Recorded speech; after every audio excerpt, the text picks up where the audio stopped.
give it a try. 8 for nothing. You want to give the tones?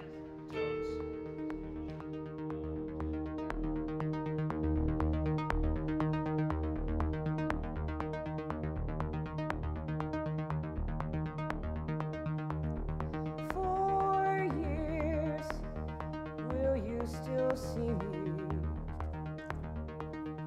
in 4 years, not a single word. The show is about Hilma, who was working around the turn of the last century.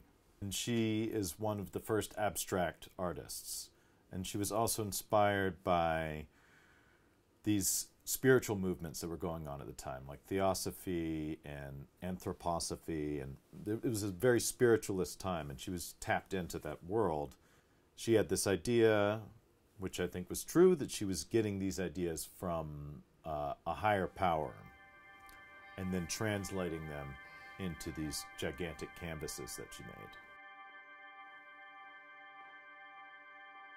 Hilma was a painter first. She went to the Royal Academy of Arts in Stockholm as one of the first classes that accepted women in the late 1800s. Now we would say Hilma was a pioneering artist in that a lot of her body of work ended up predating the, quote, invention of abstraction by the Western canon.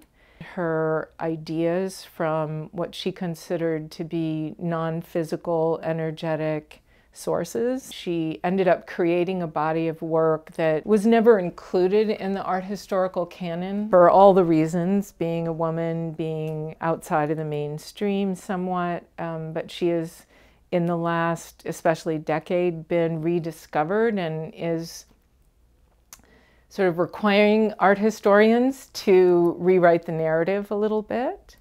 But she's also bringing into kind of the cultural discourse a renewed interest in spirituality and mysticism in the arts as a valid form of research and experience, and has been kind of taken up by a lot of people who are interested in feminism, spirituality, and the arts, and how the intersection of those is kind of being revived and taken seriously. The chorus starts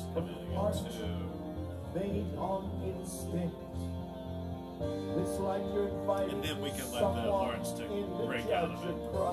Once we were thinking about this being a bigger thing, I immediately thought of Granville.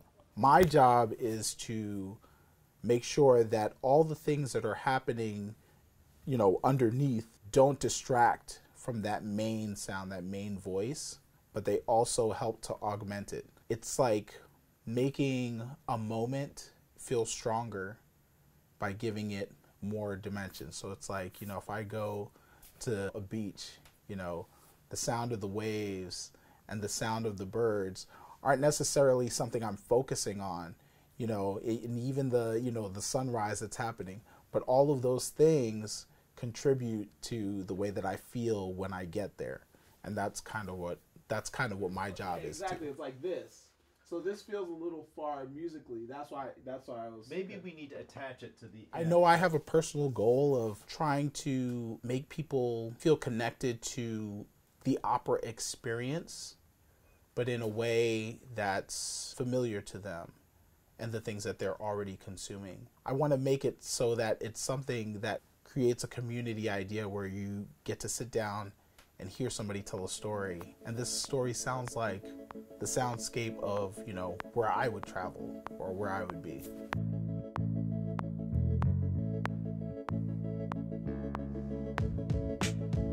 The language is more from pop music, folk music, gospel. It's more familiar, popular forms. Although there is touches of my idea of classical or more musical theater, but all of those forms are kind of mixed in.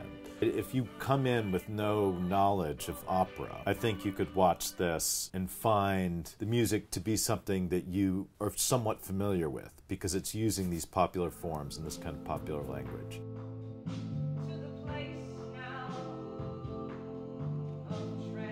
I'm really excited about this particular vehicle for bringing Hilma's work to the public. Her work and her life story is so incredible that any way we can get it is great. And so by having a production like the Wilma is doing, bringing it through music and song, that it's going to reach a whole different audience. One of the last entries in her journals, we have not yet translated, but something like 26,000 pages of her journal entries, was essentially acknowledging that she had come to the end of her work on the earthly plane, and that her work would continue from other realms. And so I kind of like to think like maybe this production is part of that. I love that.